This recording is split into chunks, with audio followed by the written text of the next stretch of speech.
রাত্রে যেখানে সেখানে ঘুমায়, অনেক কষ্টের ফেরত থাকে। আমার না দেখলে, চোখে না দেখলে বিশ্বাস করেন না ভাই।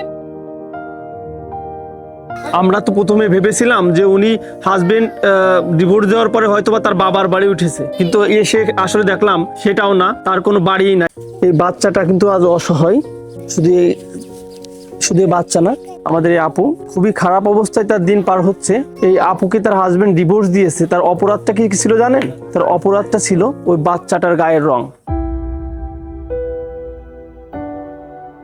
কি দারুণ একটা ব্যাপার না? মানুষের বিবেক, মানুষের চিন্তাধারা কত নিচে নেমে গেলে এটা হতে পারে। তার এমন একটা ফুটফুটে বাচ্চা, তার গায়ের রংটা একটু অন্যরকম হওয়ার কারণে কিন্তু তাকে ডিভোর্স করে দিয়েছে। দিলে তার এখন বাবার বাড়িতে উঠতে হয়েছে। বাবার বাড়ির অবস্থা হলো এই, এখানে বাবার বাড়ির ফ্যামিলির লোকজন তো আছেই, এখানে কিন্তু দেওয়ালও নাই।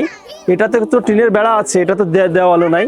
এই অবস্থাতে এখানে তাকে এসে থাকতে হচ্ছে, কারণ তার উপায় নাই। কি করবে, কোথায় যাবে এখন এই বাচ্চা নিয়ে? তো এভাবেই আপনারা হয়তো অনেকে জানেন, এর আগেও আমাদের সুজন আসছিল আমাদের অপটিলাক্স ফাউন্ডেশন থেকে, যে এটা নিয়ে সবসময় দৌড়দৌড়ি করে। সেই সুজন এসে দেখে গেছে বিষয়টা। বলে যাওয়ার পরে আপু বলেছিল আমাকে একটা সেলাই মেশিন দিতে, তাকে একটা সেলাই মেশিন দিতে।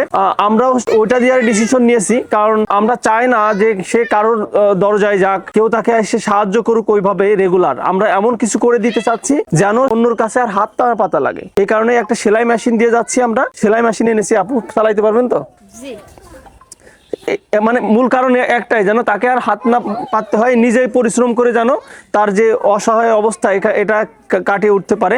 আমি আরো কথা দিয়ে যাচ্ছি, আপনি ভালোভাবে যখন সেলাই মেশিন চালাইতে পারবেন, সবকিছু যখন দেখবেন যে না আপনার রেসপন্স আছে, আশেপাশের লোক আপনার কাছে সবাই আসতেছে, তখন প্রয়োজনে আমরা একটা টেইলার্সের যে দোকান, সেটা ইনশাল্লাহ আমরা যতটুকু সম্ভব করে দিব।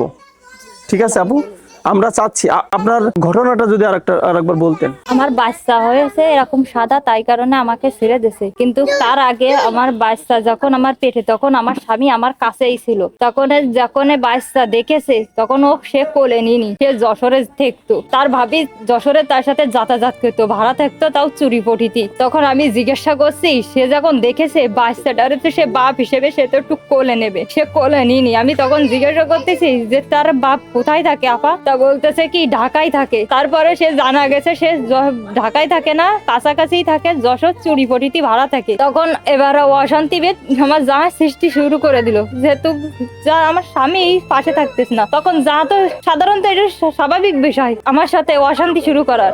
তখন যা খিটমিট শুরু করে দিল যে আমি কতদিন তোদেরকে দেখবো, কতদিন কত সংসারে চালাবো। আপনিই তো যাতায়াত করেন, শুনিস আপনার কাছে নাকি টাকা পয়সা দেয়, তাও অস্বীকার গেলে আমার কাছে কি তুই যা, তুই তোর মামুর বাড়ি যা। আমাকে অনেক অশান্তি করেছে, নির্যাতনা দিয়েছে। তখন আমি আমার মামার বাড়ি চলে গেছি। চলে যাওয়ার পরে 2-3 মাসেরও বেশি মানে এরকম থাকিছি।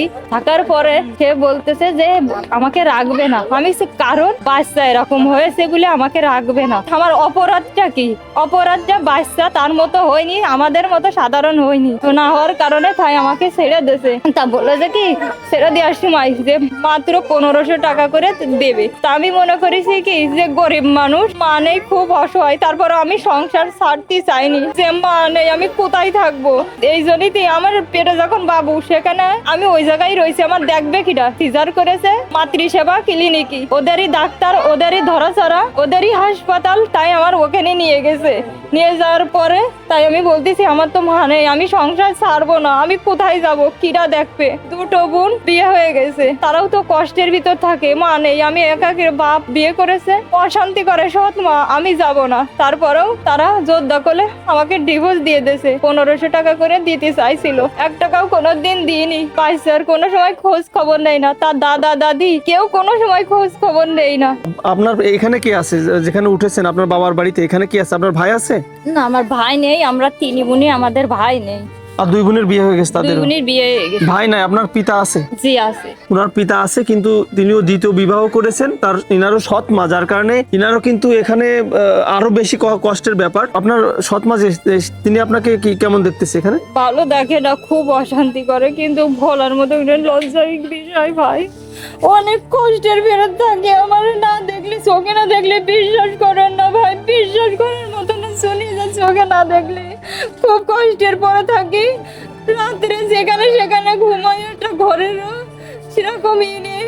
ও ওই যে ওই রুমটাই আমার থাকা পড়ে, তো দেখেন রুমটা এরকম রুমে কেউ আজকাল বাচ্চা না থাকে, যখন টালি নিয়ে টবাস করে পড়তে পারি, গার পরে পড়তে পারে, তাই আমি এখানে থাকি না।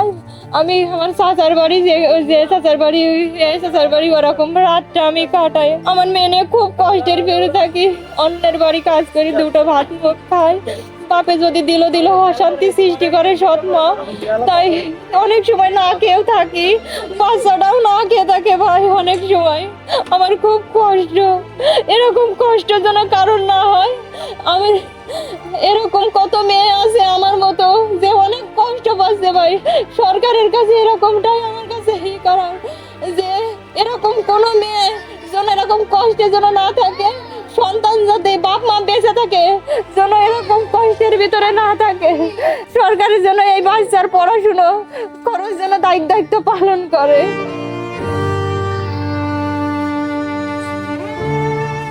আমরা তো প্রথমে ভেবেছিলাম যে উনি হাজবেন্ড ডিভোর্স দেওয়ার পরে হয়তোবা তার বাবার বাড়ি উঠেছে, কিন্তু এসে আসলে দেখলাম সেটাও না, তার কোনো বাড়িই নাই। প্রথমে এসে বাবার বাড়ি দেখে যে অবস্থা দেখলাম সেটার হাল খারাপ, এখন শুনতেছি যে হাল খারাপ যে বাড়ি সেটাও তার আশ্রয় হয়নি। সে এখন ভাসমান অবস্থায় তার যে চাচাদের বাড়ি, এ বাড়ি থেকে ও বাড়ি রাত কাটাচ্ছে, এবং তার নিজেরই ভবিষ্যৎ, তার নিজেরই নিশ্চয়তা নাই। এমন এই যে ফুটফুটে বাচ্চাটা, এটার ভবিষ্যৎ কি? এটার ভবিষ্যৎটা কি? দোষ কি ছিল তার? সিদ্ধান্ত তো আল্লাহরই ছিল। তার গায়ের কালারটা সিদ্ধান্ত কি কারোর হাতে ছিল? সিদ্ধান্ত ছিল তো আল্লাহর সিদ্ধান্তটা মেনে নিতে পারিনি। যাই হোক, এখন আমরা যারা সমাজে আছি, এই দায়িত্ব, এই দায়ভার কিন্তু আমাদের কাঁধে এসে পড়েছে, আমাদেরকেই দেখতে হবে। শুধু আমরা এই যে সেলাই মেশিন দিয়ে গেলাম, আমরা কিছু খাবার দিয়ে গেলাম, আমরা দেখা গেল এটা দিয়ে 2-5 দিন চলতে পারবে, কিন্তু সারা বছরেরটা তো যেন হবে না।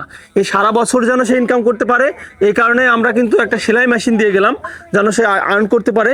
এবং আরও কথা দিয়ে যাচ্ছি, সেলাই মেশিন পাকাপোক্তভাবে চালানো শেখার পর আমাদের নাম্বার দিয়ে যাব ওনাকে, ওনার অলরেডি আছে মনে হয়, আমাদেরকে জানালে আমরা ওনার টেইলার্সের একটা দোকানের ব্যবস্থা করে দেবো ইনশাল্লাহ। শুধু তাই না, তার এখন বর্তমান ভাসমান অবস্থায় থাকার কোনো জায়গা নাই, রাতে ঘুমাই এক বাড়ি থেকে আর এক বাড়ি, অন্য একটা মানুষকে একটা বাড়িতে, আমার বাড়িতে আমি কয়দিন থাকতে দিতে পারি, কি আর একজনের বাড়িতে কয়দিন থাকতে দিতে পারে? 2 দিন 5 দিন, তারপরে তো সে নিজে কেউ বরদাস্ত করবে না। কিন্তু কেউ চাইবে না যে অন্য একটা লোক, অন্য বাড়ির একটা লোক আমার বাড়িতে স্থায়ীভাবে থাকুক। আর আমাদের গ্রাম অঞ্চলে তো আর একজনের রাখার মতন দেখা গেল যে আর একটা ঘর তো অতিরিক্ত থাকে না সব জায়গায়, তাই না? তো আমি চাচ্ছি আমাদের সমাজে যারা আছেন সবাই কম বেশি করে আগে আসেন। আমাদের এই জায়গাটা আমাদের যশোর জেলায়, এটা সদরের ভিতরেই কোয়াদা যে বাজার, কোয়াদার বাজার থেকে একটু আগায় এসে গ্রামের নামও কি কোয়াদা, বাজুয়াডাঙ্গা গ্রামের আপুর নাম হলো মনিরা। উনি আছেন, ওনার বাবার বাড়ি এইটা, ভিটা এইটা, কিন্তু উনি এখানে আপাতত অস্থায়ীভাবে দিনের বেলায় থাকে, আর রাতের বেলায় দেখা গেল আশেপাশে কোনো চাচার বাড়ি, কারণ এখানে যে আছে সেটাও তার নিজের মা না। এখানে তার কোনো ভাই নাই, তার বাবা আছে এবং মা একটা আছে, কিন্তু সেটা নিজের মা না, যার কারণে তিনিও কিন্তু এখানেও কষ্টে আছে। প্রথমে যেটা ভেবেছিলাম যে হয়তোবা হাজবেন্ড ছেড়ে দেওয়ার পরে অন্তত বাবার বাড়িতে এসে তার মাথা গোজার ঠাঁই হয়েছে, কিন্তু এখানে এসে দেখলাম সেটাও না।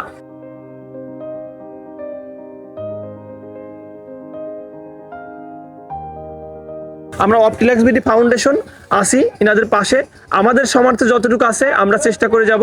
আর শুধু আমরা না, অপটিলাক্স বিডি ফাউন্ডেশন আমাদের একজনকে একবারে সম্পূর্ণভাবে অনেক কিছু করে দিতে তা পারবো না। আমাদের একটা ফাউন্ডেশন, আমরা সারা বাংলাদেশ ব্যাপী অসহায় গরিব দুঃখীর পাশে আসি এবং করতেছি, তারই ধারাবাহিকতা এখানে আসছিলাম, এসে দেখলাম তো অপটিলাক্স বিডি ফাউন্ডেশন তাদের সর্বোচ্চটা দিয়ে চেষ্টা করতেছে, মানে আমরা সর্বোচ্চটা দিয়ে চেষ্টা করতেছি যতটুকু যা করে দেওয়া যায়।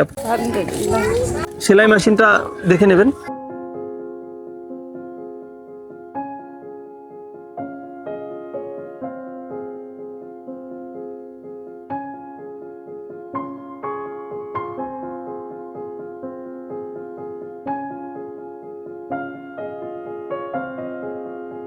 অপটিলাক্স বিডি ফাউন্ডেশন তো কিছুটা করছে, এখন আপনারা চাইলে আমাদের সাথে এই আপুর পাশে দাঁড়াতে পারেন, খুবই সামান্য হলেও যা ইচ্ছা আমাদেরকে দিতে পারেন, আমাদের মাধ্যমে আমরা কিন্তু তাহলে আপুকে সেটা পৌঁছে দিতে পারবো। আর সামান্য একটু দান আপনার কাছে সামান্য হতে পারে, কিন্তু এই আপুর জন্য, এই আফিয়া, এই ছোট বাচ্চার জন্য কিন্তু অনেক কিছু হতে পারে। আমরা যদি 10 জনে দিই তাহলে কিন্তু অনেক বেশি হয়ে যাবে।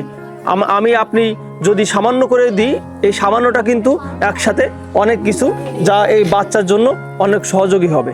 আপনারা চাইলেও কিন্তু অপটিলাক্স বিডির মাধ্যমে তাদের পাশে দাঁড়াতে পারেন, খুবই সামান্য, আপনার কাছে খুবই সামান্য, দেখা গেল 10 টাকা থেকে শুরু করে 1000 টাকা যত ইচ্ছা দিতে পারেন। আর সেটা কিন্তু সারা দেশের অসহায় গরিব দুঃখীর মাঝে কিন্তু আমরা অপটিল্যাক্স বিডি পৌঁছে দেবো আপনাদের আমানত হিসাবে। অপটিল্যাক্স বিডি ফাউন্ডেশন তো সারা বাংলাদেশব্যাপী এই কার্যক্রম পরিচালনা করতেছে।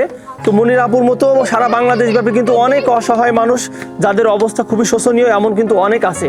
তো অপটিল্যাক্স বিডির সাথেও কিন্তু আপনি যুক্ত হতে পারেন।